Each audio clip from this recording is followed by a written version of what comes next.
And good evening from Charlotte, North Carolina. I'm James Brierton, and welcome to the Carolina Weather Group for this October 30th, 2019. This is show number 298. Teasing ahead, we of course know that tomorrow is Halloween, and many of you are wondering whether or not it will be safe to go trick-or-treating. We have a severe weather event that will be playing out here in a lot of the Carolinas, and our guests tonight will be sharing their thoughts on that coming up as well, too. Joining me on the panel tonight from Charleston, South Carolina is Evan Fisher and Jared Smith, and our guests, Chief Meteorologists, one in Charlotte, North Carolina of WCNC Television, Brad Panovich, and the other of WFMY in Greensboro, North Carolina, Tim Buckley. They were brought on tonight to talk a little bit about their thoughts ahead for the winter weather season and ways that we can begin to get ourselves prepared. And also they come packing some good advice that we want to talk about. And let me start with you, Tim, because, you know, I think folks might be tuning in tonight. We're still kind of in this fading summer mindset almost, where the weather has still been like in the 70s, but let me just say and get your thoughts on this, that's drastically about to change here pretty soon. Yeah, I think we're going to winter mindset, at least starting on Friday. Thanks for the intro, guys. Tomorrow, it's going to be another one of these muggy, summer, sticky kind of days before we have that squall line that comes through. You probably have to turn the air on one more time tomorrow. But after that, definitely going into winter mode. And with that comes all the fun things that we do in wintertime, where we're checking the weather models. Maybe there's snowflakes popping up, certainly in the mountains over the next couple of days. That could be a concern. Probably our first real hard frost and freeze coming up this weekend, widespread across the area, ending growing seasons, things like that. So yeah, find the sweaters, find the mittens, but also pack your patience, because weather Twitter and weather Facebook is about to get a little wacky, I think. And as we get into the colder months, as it usually does. Yeah, it's going to. Potential. It's going to come on real fast, I think. And Brad, you like to use the hashtag SnowOMG, if I recall correctly, but Tim mentioned it. There's a lot that plays out on Twitter, and I think that's primarily what we want to try to get ahead of this year, right? We're doing this show to get ahead of everyone stay calm. Yeah, I think, this has been an ongoing issue for years. But it's starting, I think there's some checks and balances that are starting to help kind of alleviate some of this. And what I'm referring to is that the winter weather hype, I don't know what it is about winter weather. It's something about snow, especially in the mid-Atlantic, the Southeast. People just freak out about it. They love it. They want to talk about it. So even the hint or talk of snow drives people crazy. And this drives a lot of people to share, long-range deterministic snowfall maps. And we've had, Tim and I are in several groups with other professionals. We have a lot of heated debate about, what's the purpose of sharing a 10-day GFS snowfall map? Is there any value to that other than to get likes, shares, and clicks? I would argue without context, there's no reason to post that. And one of the things that people don't understand is these snowfall maps, even meteorologists, I find, don't understand how these are generated. What the ratio from liquid to snow is, sleet and freezing rain counted in there. All things meteorologically that play a big part in how much snow actually accumulates. So I think it's really misleading when we see these 10-day snowfall forecasts. And not to name names, but Tim will know exactly what I'm talking about. There was a certain post about Halloween, and there being snow on Halloween like 15 days ago. And I had to crack up because the way it was posted was there could be snow on Halloween, but our expert says no. And I thought, well, what's the point of even posting that if your expert is saying no? So those are the type of things. And the reason it's important is because that gets in the back of the public's mind. Oh, I thought there was going to be snow, or there's going to be this. It just makes us look bad. And it actually makes it harder to forecast legitimate winter weather events in the Carolinas. So I really hope that people at least will be somewhat responsible. And I'm starting to see that people kind of, they fell for it once or twice, but they're starting to realize, like, oh man, these people do this all the time and it never happens. And they're starting to look for sources. And this is just the state of social media, whether it's political, sports, weather, deals with the same things. We got fake news. We have fake weather stuff that gets sent out all the time. And it's a constant battle for us as legitimate meteorologists to try to, at least from a public perception standpoint, to get good information out there. Yeah, and I think we've seen it a little bit even in the scenario that is potentially playing out for tomorrow. We have Yep. been warning for the last day or two now that the severe weather threat is coming, and people already beginning to comment back, nah, that never happens. And I Well, mean, do you think they're talking about your forecast, Brad, or do you think they're talking about all that hype that never happens? Well, and I don't know. I'm seeing two things with tomorrow, which I find is interesting. I'm still getting a lot of people saying, "Oh, it's just rain. It's no big deal." And if it was just rain, it wouldn't be that big a deal. It'd be inconvenient. You'd have to go out with an umbrella. I'd trick or treat in the snow. I grew up in Ohio. Okay, we trick or treat in anything. But this is severe weather. This is not just a little shower or even a downpour. We're talking lightning threat tomorrow, damaging straight line winds, even ahead of the storms. We were talking earlier before about this low level jet. The winds are going to be howling before and behind this front. And we're talking about possibly isolated tornadoes. That's a situation that we don't want people outside in. If we were on the air, we would tell people to go indoors, stay away from the windows. And here we are, everybody's going to be outside walking around on wide open streets around trees and decorations and debris, everything that can get blown around. So I'm seeing a lot of people just confused by that. It's not just rain, it's severe weather. And the other thing is, I think people think, this, our job is like to cancel their holiday. Nobody wants to cancel Halloween, especially me. I have two kids. They want to go trick or treating as much as anybody. But as a dad and as a meteorologist, I want them to be safe. And I have no problem with saying, hey, tomorrow's Halloween. We're going to celebrate Halloween, but let's do the trick or treat activity on a safer night or at a safer time. And if you are going to do it tomorrow, just have a plan, have a backup plan. Are you going to be able to go inside or cancel your plans? If you're insistent on doing trick or treating tomorrow, just make sure you're ready for the weather and you have some shelter to go to. Tim, let me ask you first, up in your neck of the woods, are people rescheduling Halloween? So it's kind of been kind of a haphazard approach so far. Like some people have been readjusting. Maybe there were outdoor events that were already planned and they're being moved indoors for that same time frame. Other communities are saying, you know what, we're not going to be welcoming trick-or-treaters. We're actually going to wait until Friday. So it's a tough thing because the timing is adjusting every day. Yesterday, it looked maybe a little bit later, more like 8, 9, 10 o'clock. Now it's looking a little bit earlier, more like 6, 7, 8, 9. And that's really like the worst case scenario for people to be outside. So I think today the message is definitely have a backup plan, but if you can, just stay home during those hours. Don't mess with going outside. I mean, we see falling trees all the time when the winds get up to 30, 40 miles per hour. This will be higher than that. So literally, maybe the visual that people need is, what do you do if you're walking around the neighborhood and a tree falls? It's not rain. It's falling trees, falling power lines, and things like that. So I do hope more people will consider canceling.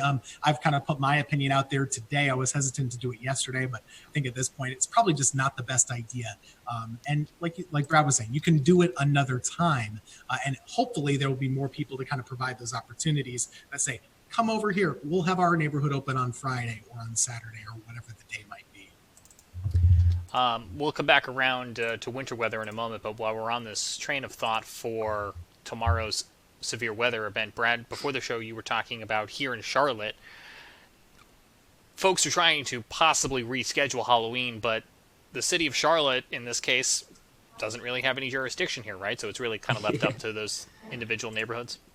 Yeah, so what you're seeing is a lot of, if towns had organized events, like some towns have a Main Street trick or treat, or they do something that's sanctioned by the city, those, the city has control of it. But as far as trick or treat in your neighborhood, that's really controlled by you, whether you have your light on or not in your homeowners association in your neighborhood. So a lot of neighborhoods are deciding whether they want to either have it at the clubhouse, have a backup plan, or just postpone it to another night. The problem with Friday night, I'm finding for a lot of neighborhoods, is high school football and senior night for a lot of people on Friday night. So some have actually moved to Saturday night, which honestly Saturday would be great because we get to turn the clocks back. So you get that extra hour on Saturday night. So that's actually probably the best case scenario. And the other thing I was thinking, I was joking about this, but man, you could go buy the discounted Halloween candy now and hand it out this weekend because it'll be half price. Because Halloween will technically be over. So there's a lot of advantages to moving it this weekend. Or as Tim said, maybe it's just a 3-day celebration. You trick or treat in one neighborhood that has it indoors on Thursday. You go to another neighborhood on Friday, and even Saturday, some folks will be trick or treating. So it might be a 3-day extravaganza. But yeah, the cities, they really can't tell you what to do at your house. They can just kind of recommend. So it's really coming down to individual neighborhoods and organizations that are putting these events on to decide, what they're going to do. I think the indoor events are great. As Tim mentioned, a lot of malls, some grocery stores are opening up and letting people go trick or treat inside. And that's really the thing you need to think about. Is there shelter nearby? If I'm going to go outside, am I within a couple minute walk to get into a sturdy structure?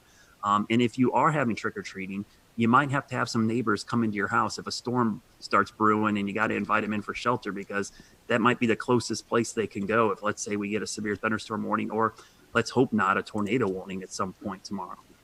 That's a good point. I hadn't really thought of. It's a good reminder to take a mobile weather radio with you if you're ultra prepared, or at least a mobile app or something that will keep you connected as you're trying to corral the kids on the street. I want to pop up here on the screen. We've had it in the double box, but we have the severe weather outlook from the first warned storm team here in Charlotte, but it does show us that broader threat across all of the Carolinas, the high threat up in parts of Greensboro, where Tim is, and Raleigh, and then a medium threat back here in Charlotte, western North Carolina, even areas of South Carolina, including the upstate and Clemson. And this line really extends just a little bit further east of Interstate 95, but even, the rest of the Carolinas here in that low threat, so everyone is going to need to be prepared. Let me ask a question of our own Jared Smith. He's in Charleston, South Carolina. I want to get their perspective on this. Jared, what's the conversation? What's the buzz down there on the coast? Not quite as bad. The low-level jet stays north of us. The worst of it. I mean, we're going to get some storms through, but I was actually just looking at some high-res data, and it definitely seems as if it's not as big of a concern down here, which is good. I'll get through a little bit later too. I find that people tend to wrap things up at 6, 7, 8 o'clock or so, and then that's it. And then right around then is when we should see the line trailing through. So we're not getting it quite at prime time. We're not near the best. We're not near the best dynamics there. So that's going to work out okay for us, but certainly something to watch. I mean, you don't know if one of these things can put down a gust, and that could be a tree down. But I've not heard anywhere near the conversation that we're hearing from our neighbors to the north.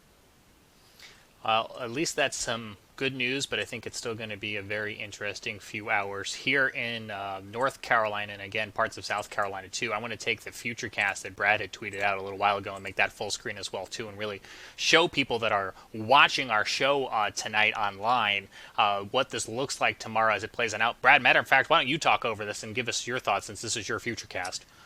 Yeah, so you see that line kind of right over I-77 at 6 o'clock, and then it progressing to the east between 8 or 9 o'clock. And it actually looks like that's a prefrontal trough, and the front actually forms another line as it moves through, probably not as strong. The real concern is that squall line would be all straight line winds, but there's another threat that we really won't know till tomorrow, is if we get individual cells develop way ahead of that squall line. Those would be the ones that would have the biggest potential to rotate and be tornadic cells. And the thing about those cells, they would be flying because they're going to be moving on that low level jet. They could be moving 50, 55 miles per hour. So the warning lead times could be really, really small with some of those. So everybody could focus on their radar app, looking at that big line, and all of a sudden something forms down in the Midlands and comes racing up into the Piedmont of the Carolinas, and it'll catch people off guard. And that's why, as Tim mentioned, we look at these short range guidance. We have such great convective allowing models now that I think we think, all right, at 7:03, the line's going to be here tomorrow. That's not really the way it works. You got to give yourself a 1 or 2 or 3 hour window there. And unfortunately, that lines up in that prime time trick-or-treating time frame. So, let's hope it slows down or speeds up. But that's playing chicken with a squall line with kids outside. It's just something, as a dad and as a meteorologist, I wouldn't be prepared. I would not be comfortable. When I have to make decisions for other people, it's one thing to put myself at risk, like I said earlier today. When I'm responsible for these little human beings, I'm going to be much more cautious than I would with something I was doing, Tim, let me bring you in and get your thoughts exactly on that, because Brad mentioned it. We got that squall line coming, but then you got those cells that are possible out in front of it. So what advice are you giving locally in Greensboro?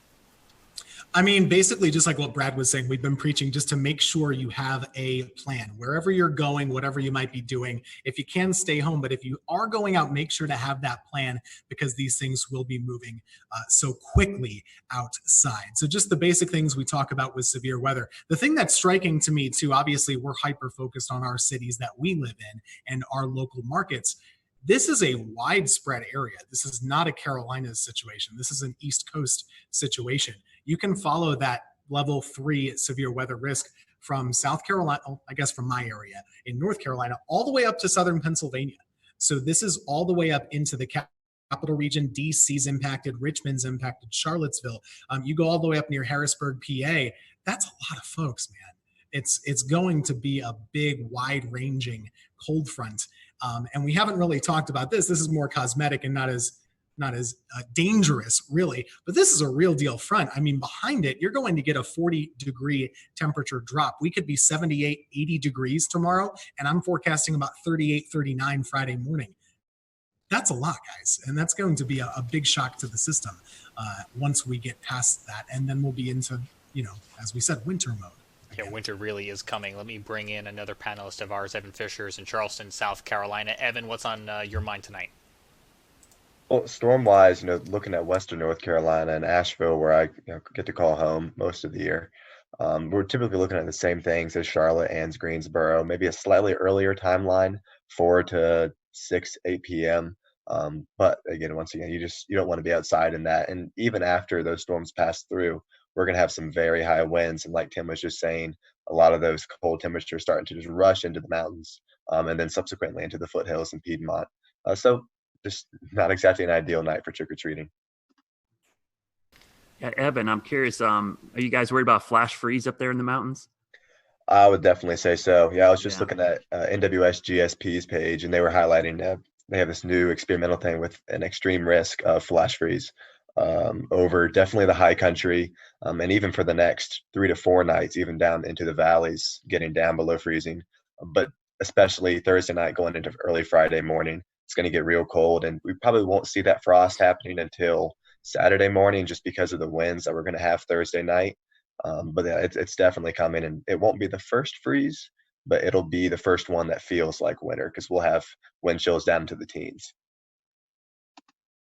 Tim had mentioned this just a moment ago, and I've got a graphic to match now, just the extent of the reach of this system that is moving through tomorrow. And I'll just say this, when I saw the enhanced go out and include portions of that mid-Atlantic and pushing towards that northeast area, I thought, wow, this really is going to get a lot of play, because now you've got the national media main bureaus right in this, and it's seeing is believing sometimes. And sometimes when these big weather systems start affecting those big northeast port cities, things really do grab the national headlines.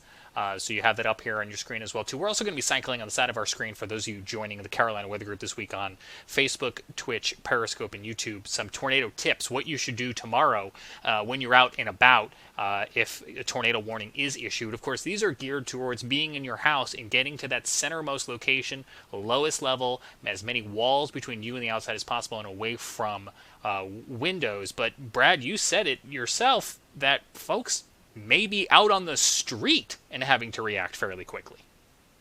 Yeah, and it's like I said, it's like one of the worst activities we could have going on during a severe weather event, because people are out and about, they're in large groups, and they're far away from a building that they know is their shelter. So like my kids, the age they're at 8 and 9, they'll walk 6, 7, 8 blocks away trick-or-treating, right? I fear that a lot of people, they drive into neighborhoods they're not familiar with and they walk several blocks trick-or-treating. What happens if there's a tornado warning and you're 5 blocks from your car, or you're in a neighborhood you don't know?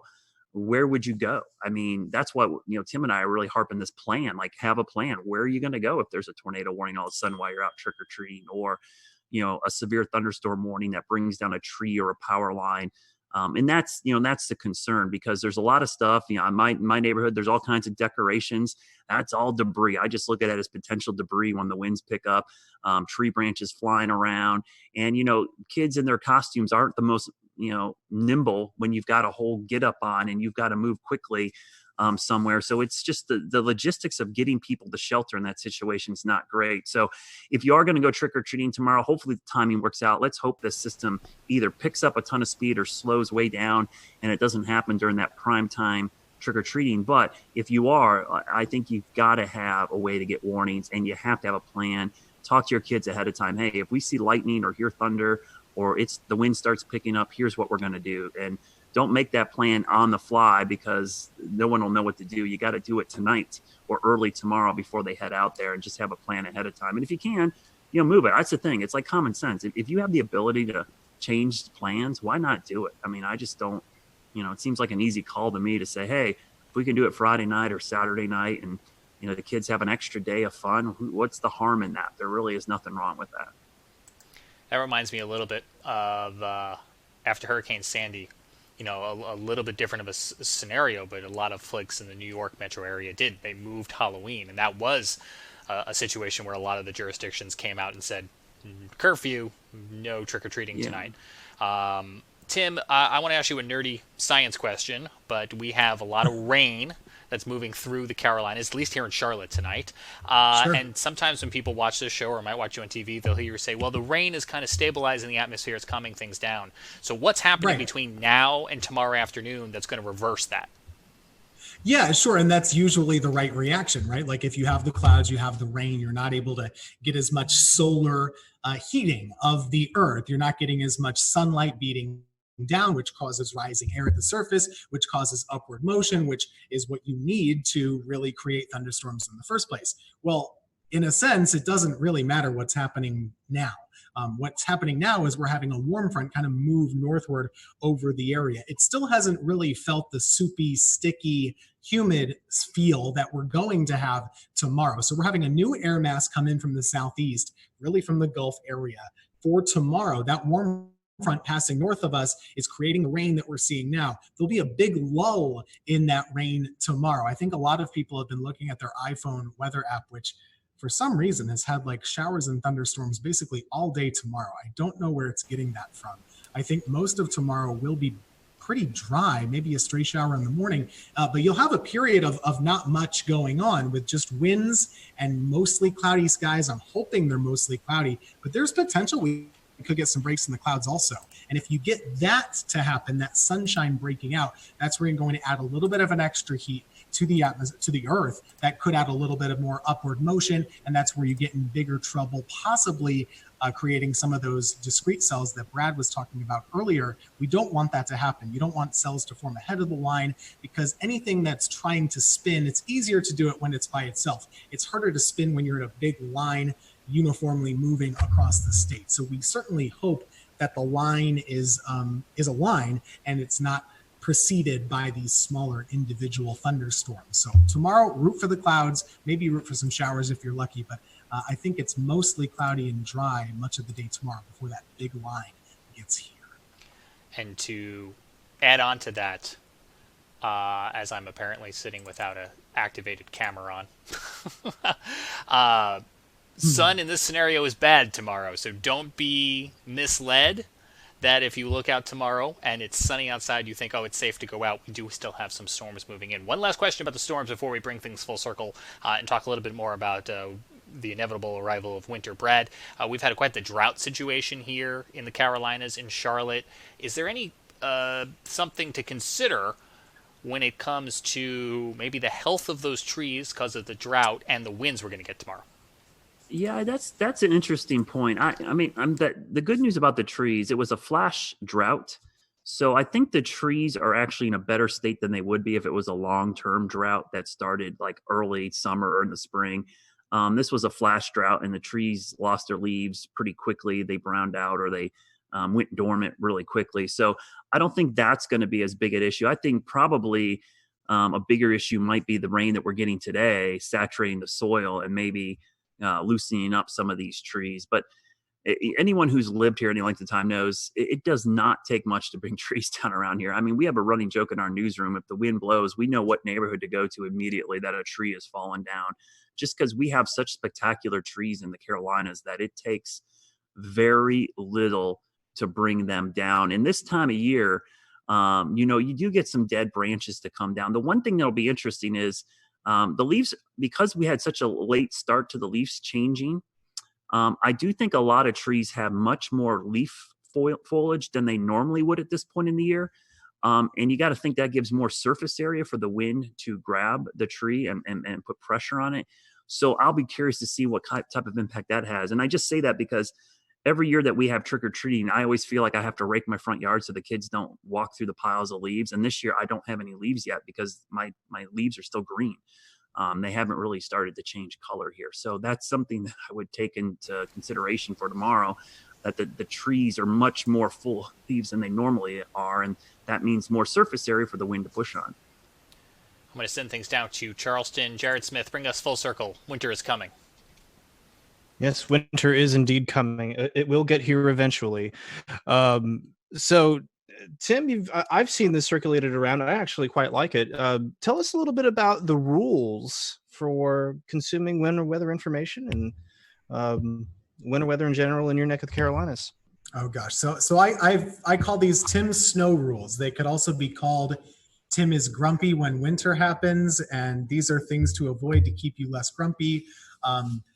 Basically, they're just rules of sanity, how to stay sane in the winter months. And if you've lived here any period of time, and I'm only a 10-year Carolina person here, I'm not a lifer, but you come to understand a lot of kind of what it takes to get real deal snow around here. Not talking about flurries, but if you're looking for a legit system, there are a couple of general rules and a couple of general things that you got to have. So I think we have my rules pulled up here on the screen. I'll just kind of go down one by one. Some of these are tongue in cheek. Rule number one, it's hard for it to snow in North Carolina.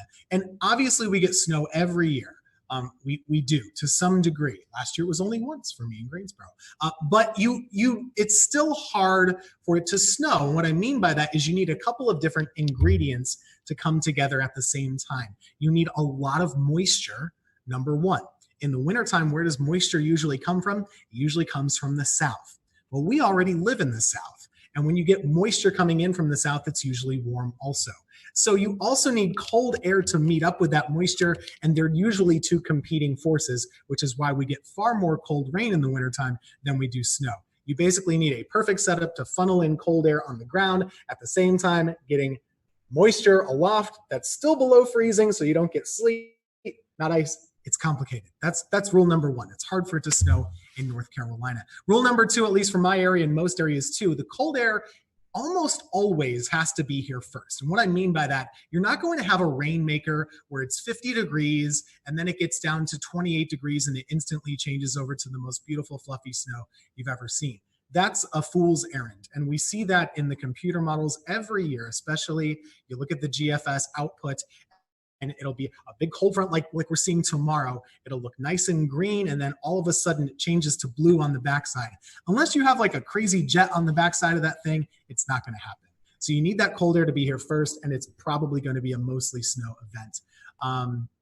Beyond that, we start to get into the model land. The computer model savvy folks will understand this, but if you're seeing stuff being shared out in social media land, that's a snowfall map in general, especially if it's 3 days away. Rule number three, that's just foolish.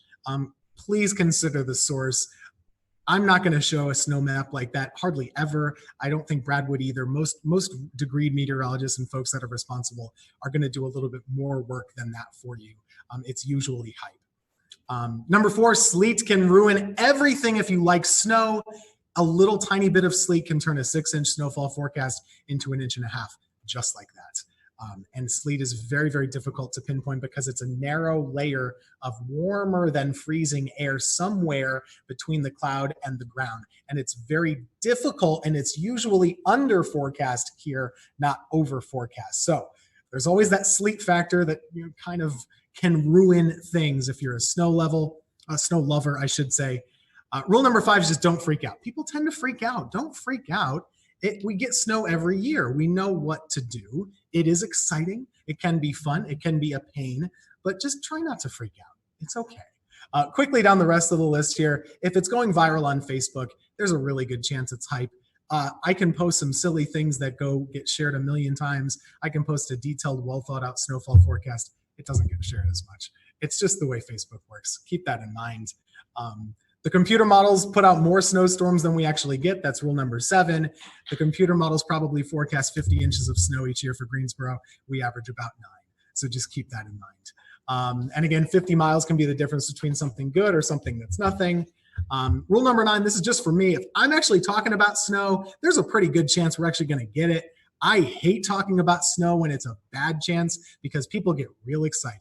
And it's hard to put the toothpaste back in the tube of toothpaste. Is that how the saying goes? Either way, if you're talking about snow, people are instantly going to think it's going to snow. So for me, my philosophy is I'm not going to talk about it unless it's a real good chance. So just know that for me, at least in Greensboro. And rule number 10 is just like rule number 5. Don't freak out.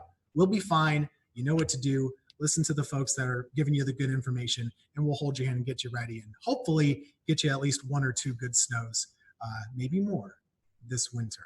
We'll see.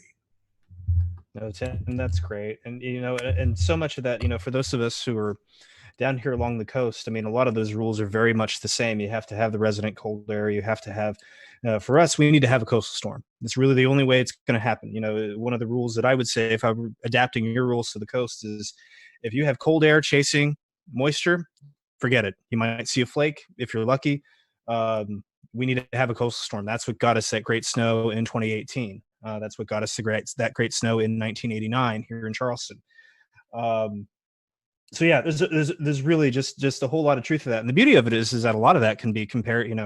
We can adapt those to tropical situations. I mean, fingers crossed we're done with those now for a little while. But it's really just good rules of thumb, just in general, for consuming weather information and where to get your weather information, and listening to smart people like Tim over Podunk weather page. It's like, hey, but the 384 GFS is always right. But yeah. So Evan, let's find out about Brad's map.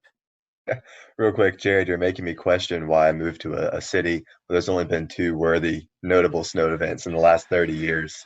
You're just really playing with me. Well, just because you come to college here doesn't mean you have to stay here forever. Not that That's we would true. Want to lose you. But, I get to go home in December and see the snow there, I guess. Exactly. So. See, and I just sit here just praying for flakes. Well, yeah, so Brad, you released this map that's got some these little quips that are basically facts, and I think it's supposed to be satirical, but it's also hilarious and very accurate. Can you tell us a little bit about it? So, like many meteorologists, I have huge disdain for the Farmer's Almanac because, as Tim correctly alluded to about things going viral, it seems like they always forecast a cold and snowy winter every single year for every location in the U.S. And that's the only way to get shared. I joke with people. I said, if I forecast a warm and dry winter, nobody would share it, but it could be 100% accurate. So I kind of made this as a joke off of what the Farmer's Almanac put out, because some of the stuff they put out, it's like just useless terms. Like, I don't know what that polar coaster thing was they came out with this year. It's just like a made up term that people love. So I came up with a map similar to theirs, which is crazy sayings that were kind of joking about snowfall in that part of the country. And I made jokes about bread and milk in the South and the Midwest and the northern plains. Like, how do people even live there in the winter? And how in Florida, like, winter is when it drops below 70. And then only people in the DC area would understand this. There's the DC snow hole. The snow lovers there will get this. Most of the other people in the country are like, what the heck is he talking about? If you live there, you know that the snow seems to always go around DC, and there's so many snow lovers. I think DC is very similar to the Carolinas, where they love snow, but they seem to never get it. And so there's a joke that the snow goes around there. So I made a joke about that, and other parts of the country. It's tongue in cheek, but some of it's based on a little bit of fact, and people that live in that part of the country tend to love it. And I love snow. Don't get me wrong, because my first love of meteorology was a blizzard in Ohio. But like Tim, when I became a meteorologist and had to forecast for a living, I quickly learned, as much as I love snow, I like getting the forecast right more. So you stop wish casting and you start trying to get the forecast correct. I would love to take the highest outlier snowfall map and for that to be reality. But as a meteorologist, I know it's just not going to happen. For every outlier too high, there's an equally low outlier on the bottom side that's equally possible. Like every time I see a 12 or 13-inch snowfall forecast, I say, there's an outlier that shows 0, and both of those had the same probability of occurring. So I think oftentimes people get caught up in what they want to happen instead of what is going to happen. As a forecaster around here, you learn to like always kind of err on the side of caution a little bit. Not that I go conservative, because if I think there's going to be a ton of snow, I will. I just know better that for us to get big snowfall, as Tim's rules alluded to, you almost need a perfect setup. His favorite rule is the snow behind the front. I don't know how many times we see that in the GFS, where here comes this front and there's like snow like 100 miles behind the front. Cold air chasing the moisture never works out here. I maybe have seen one event where that's actually verified, and it was kind of an Arctic front after another front had already gone through. We refer to those as Anna fronts. There's every once in a while you'll get one of those, but it's such a rare occurrence. In the GFS, for some reason, every cold front in the winter has snow on the backside when we know it's not going to happen. It's just too much drying back there. So that map was made for fun, but I love Tim's rules. Those are the common sense things. And I think the more you do stuff like that, as Tim does, it gives people confidence. I love when people now will come to me after they see one of those viral Facebook posts about snow and say, Brad, is this legit? And I'll say, what do you think? And it's kind of answers itself. So it's kind of nice when people check with you when they start seeing these crazy forecasts. Absolutely. And somebody was just commenting on the stream, laughing at the north of 85 joke on the map. But in reality, that's somewhat true. And for anyone that's lived in the Carolinas for any lengthy period of time, 85 and 40 every single winter, seems like we're talking about those as the line of, rain, snow. And that's a running joke, especially in the Charlotte area. The last 2 or 3 winters, we've had not just a big, like a little difference. I'm talking like northern part of the county north of 85 has had like 7 to 10 inches. And the southern part of the county has had like next to nothing. In Mecklenburg County, it's one school district for all of Charlotte. And it's pretty funny because the whole district will be closed if one part of the district gets snow. So there'll be 7 inches of snow in Huntersville, North Carolina, and 0 down in Pineville.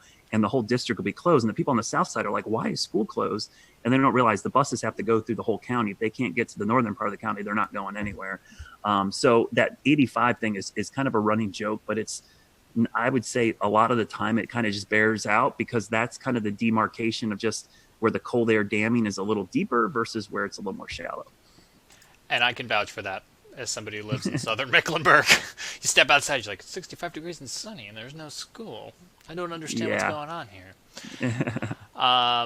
Brad, I'm going to cut you loose so that our bosses don't text us, because you're hopping over to the WCNC platforms. My messenger's lighting up right now with Mitzi. What are we doing this? Mitzi, he's coming.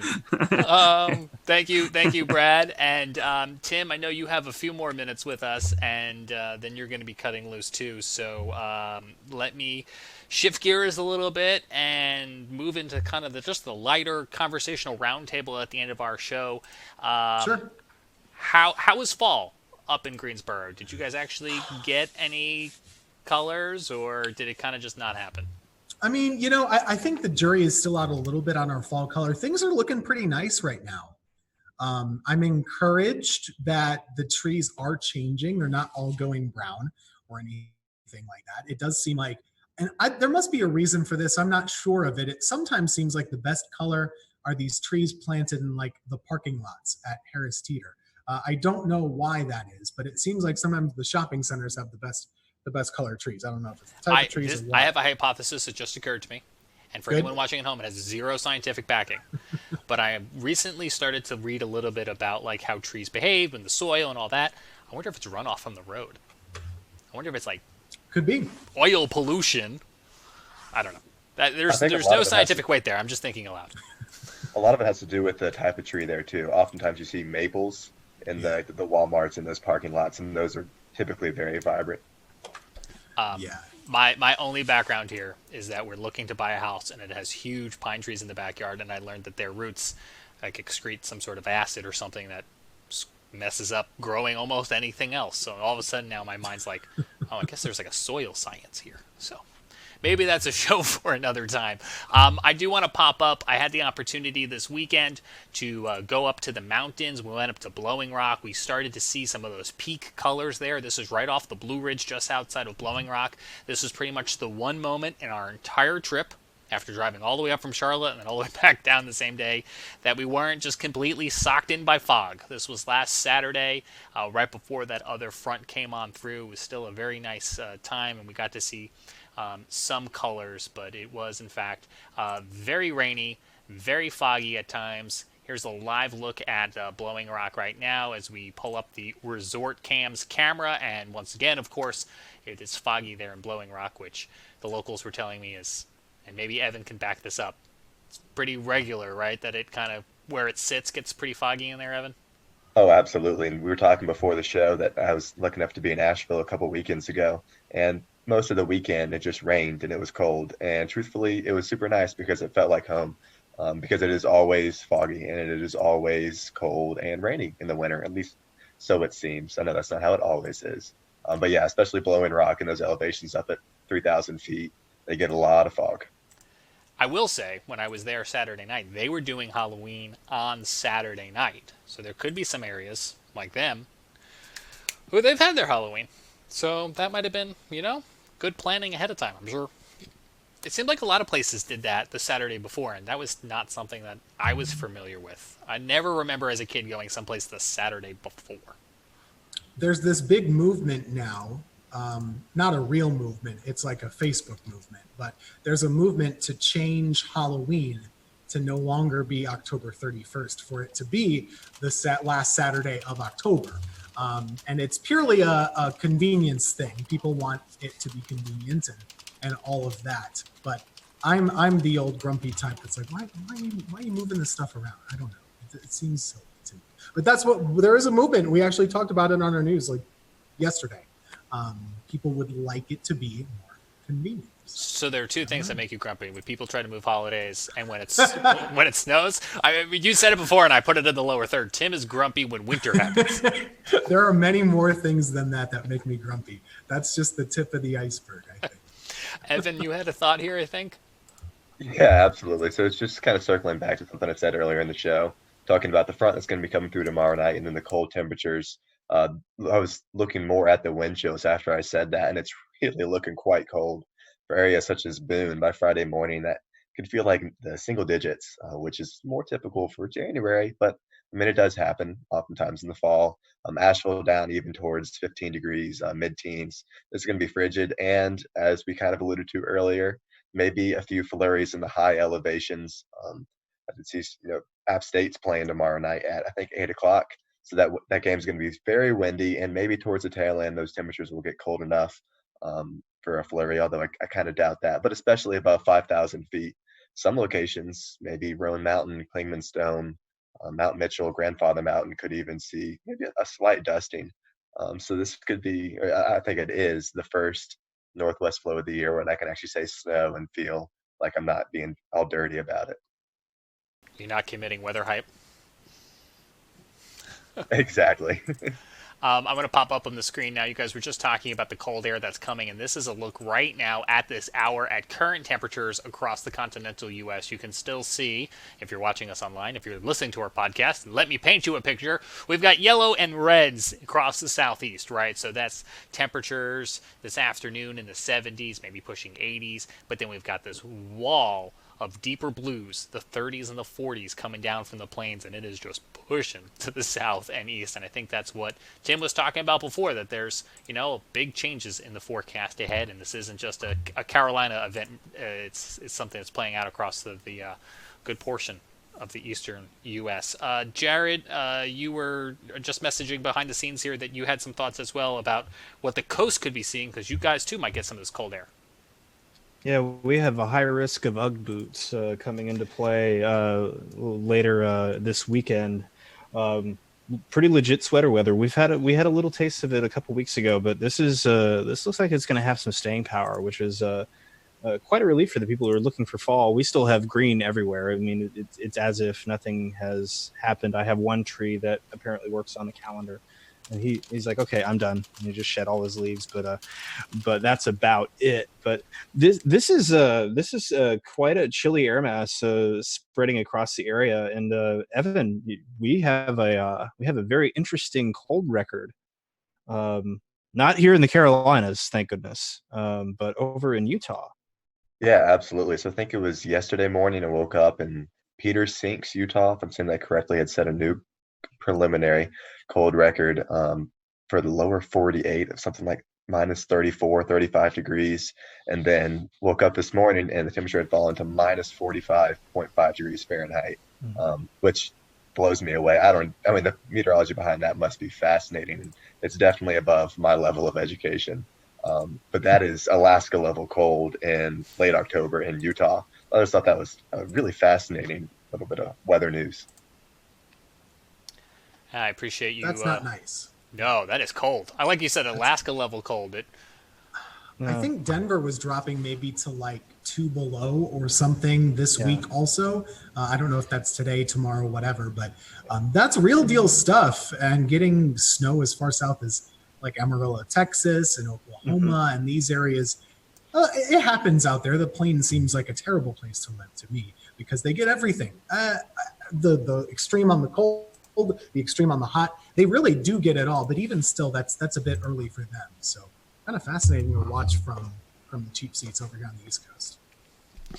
Well, guys, it's just past the 9 o'clock hour. I want to pop up on the screen right now a reminder that we do have a weather event that we'll be playing out here in the Carolinas and across the East Coast tomorrow. The Storm Prediction Center putting out that enhanced risk, a tier 3 out of 5 on their Storm Prediction Center scale, stretching all the way from Pennsylvania, from Philadelphia, if you will, down through D.C. into parts of the Carolinas, including in Greensboro and in Raleigh. Then a slight risk, 2 out of 5, across places like Asheville, western North Carolina mountains here in Charlotte, that extends down towards Columbia, South Carolina, and then, of course, would also include upstate South Carolina and pretty much everyone else then in that marginal risk.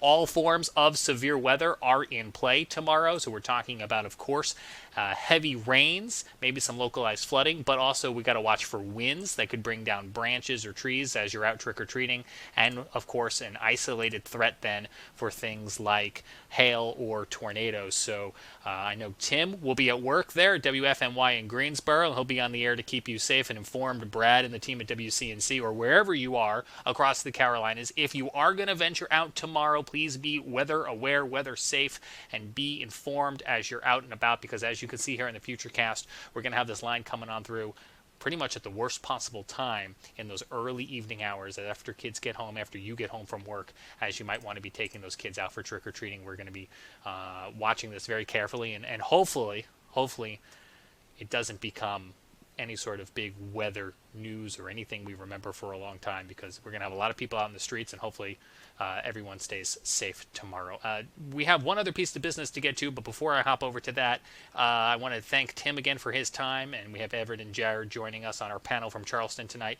Any of you gentlemen have any other thoughts or anything else you want to throw in tonight before we close up shop? No, thanks for having me. I always appreciate being on. And again, just tomorrow for anybody, just make sure you have a plan. I don't know that we do this enough, but I really think, in a situation like this, it's okay to preach personal responsibility. You are in charge of your decisions tomorrow, and there's been some warning yesterday and today. If you have friends, family you think that aren't really operating in a safe way, shoot them a text, share a post or something. Make sure they're aware too, and just let them know, hey, this is up to you to kind of make that right decision. So don't be afraid to kind of send some wise words to you and yours over the next 24 hours.